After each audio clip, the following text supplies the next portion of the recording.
guys, so it's going to be kind of a strange little setup. We've moved our younger snakes over here, but a couple of them are big enough to go into the next size up bin, which is 28 quart. So I thought I'd show you guys the size that they are and what size basically goes from 12 to 28. We've done a video on it, but this way I could show you guys a little bit better.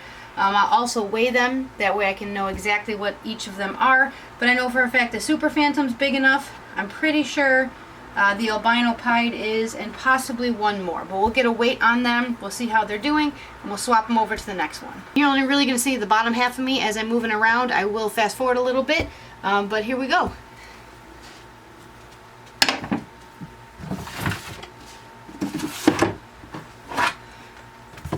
And for those of you who don't know, this is a 12 quart bin, and this is the next size up. It's basically can fit two of these side by side. This is a 28 quart bin. These are all from Sterlite, and these are racks that we built with our Obscure Reptiles and Caging branch. But unfortunately right now we're not able to get PVC. The price is starting to come down, so hopefully by, I'm hoping spring, we'll be able to start making PVC cages and racks for people again. But also some of these, forewarned, will be a little bit grumpy because tomorrow is going to be their feeding day and these guys really like to eat. But I'm going to grab my bedding and we'll see how they go. When we go from the 12 to 28 quart, unfortunately it's kind of a weird size to be able to fit everything we want in there. So we do upgrade the size of the water dish from a very small one like they have to these larger dog dishes. And the reason why we like these so much is they have a ring around there, and the snakes, because of that little lip, they can use this as a cool side hide. And we also put a snake hide in there. We have a couple of these kind of intermediate sizes because this 12 quart, once they're too big to fit in a hatchling, the ones made for the little 6 quart, they really don't get a hide. So hopefully this way they'll be nice and comfortable. They get 2 hides when you move them up to the 28 quart, and they should eat really well and adjust very easily. Something I recommend for everybody, even though, let's get a little more comfortable. So even though these 2 racks, I built them, they're the same exact dimensions, one just has 1 extra level, same heat tape, from the same roll, from the same order of plugs, all that type of stuff, they can still act differently. So make sure you always have this running before you go and put your animals in. We've had this running for about a week now, and I've been checking the temperatures periodically. That's what this little thing is for. I'm able to point, click, and get the exact temperature, but that way I know everything's doing well. I actually had bins already set up in there with bedding, but for you guys and the purpose of making a video, I wanted to show you guys step by step how to put them together. But just make sure the temperatures are correct. Even if you buy, you know, another rack from the same person, same place, and it's set up the same way, sometimes there are temperature differences just between the heat tape, where it's located, and a bunch of different things like that. They actually say, if you talk to different rack companies, they say you're only supposed to use 1 rack for 1 thermostat, even though the thermostat, for example, these can hold up to, I believe it's 700 watts or more. So make sure you always have this running before you go and put your animals in. We've had this running for about a week now, and I've been checking the temperatures periodically. That's what this little thing is for. I'm able to point, click, and get the exact temperature, but that way I know everything's doing well. I actually had bins already set up in there with bedding, but for you guys and the purpose of making a video, I wanted to show you guys step by step how to put them together. But just make sure the temperatures are correct. Even if you buy, you know, another rack from the same person, same place, and it's set up the same way, sometimes there are temperature differences just between the heat tape, where it's located, and a bunch of different things like that. They actually say, if you talk to different rack companies, they say you're only supposed to use 1 rack for 1 thermostat, even though the thermostat, for example, these can hold up to, I believe it's 700 watts or more, and a small rack like this, it's something like, because we're only using 3-inch heat tape on these,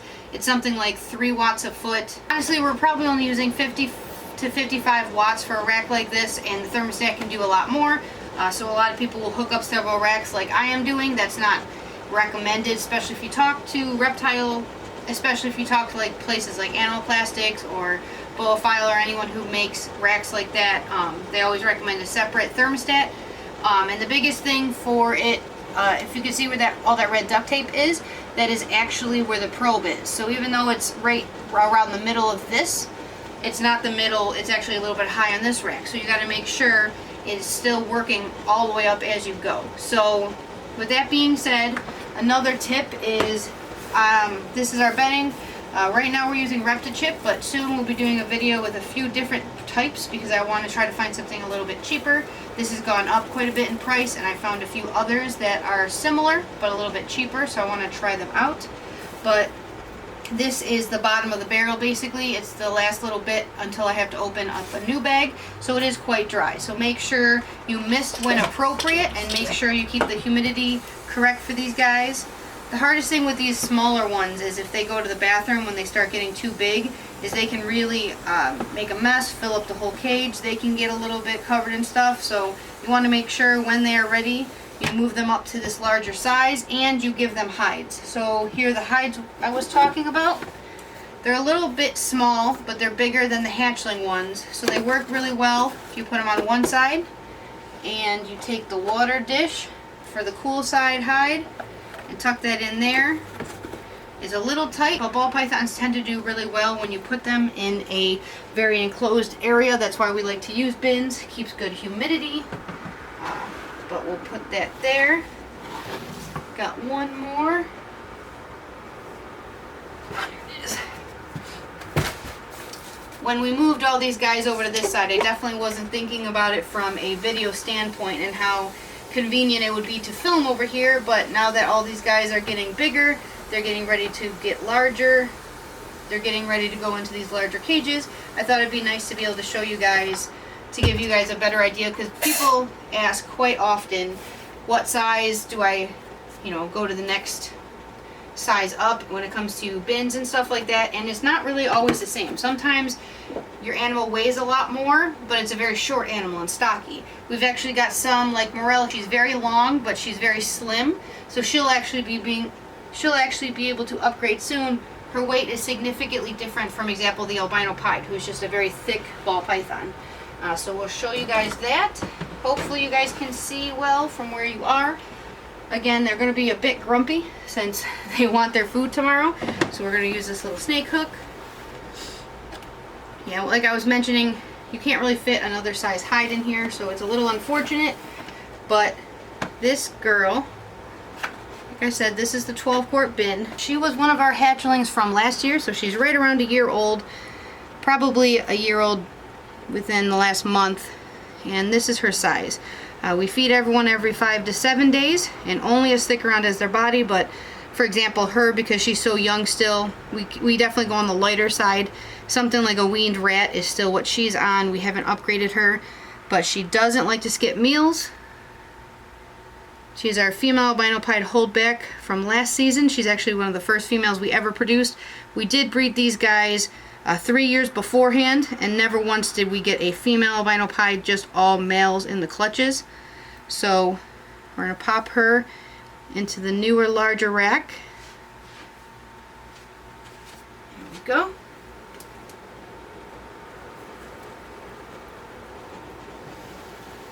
Now what I'm going to have to do is make some new tags up, or at least get them off of here, so we know where everybody is. This next one is extra spicy. She is from our Purple Passion to Purple Passion pairing last year as well, so she's also a year old. The mom is incredibly grumpy. I don't know why. We actually got her because she was so aggressive. The guy actually said she was purposely aggressive towards people. She doesn't really seem to be aggressive, at least not in the 6 years I've had her. She definitely doesn't like people, doesn't like to be touched. Her daughter, on the other hand, she's definitely like her mom, but even more on the feisty side, so we'll get her out and try not to get bit. They really don't like the show light either, so that doesn't help. But this is our super phantom girl from, again, the Purple to Purple Passion pairing. I don't want to make her too upset, especially with the stress of putting her in a new cage. So we will gently put her in here. You don't bite me, and I'll be gentle with you, little lady. There you go. So I've found people who say, their animal's super aggressive. they tend to not really be aggressive. Like, she wasn't going after me, but she definitely didn't want me to touch her. And sometimes you have to respect that snake. Some snakes come out, you know, and they're a little bit more on the grumpy side. They just really don't want to be bothered, I find. So if you get a snake like that, that's not always a bad thing. I find that they eat the best. The more basically people aggressive they are, the better food drive they have, which can make really good breeders. Again, I think that's a really good trait to have. But then, for example, we've got this little girl. She'll be ready soon to upgrade, but she's not ready right at this moment. But she just shed, so she looks gorgeous. This is little banana girl, banana pied mango. We're gonna have to clean everybody. We clean everyone today. We feed them all tomorrow so they can make a brand new big mess in there. So she's a little bit smaller than the other two, so I'm going to be leaving her at least probably for another month or two, see if she gets bigger. She's a little bit more picky when it comes to feeding, so ones like that I tend to let stay in these even longer because they're so shy. If you put them in something too big too quick, I find that it can be a little bit more difficult. I think I'm going to try to find some more 28 quart bins laying around just to get a few more set up, but I think that's all we're going to switch over for right now. We've also got some younger babies that we switched into here. We'll do that in a later video for you guys. I got to get these all cleaned and set up. But that's it for this video. If you guys have any questions, you can put them in the comments below. If you haven't already, please subscribe. We do new videos every Wednesday, and I'll see you guys next Wednesday.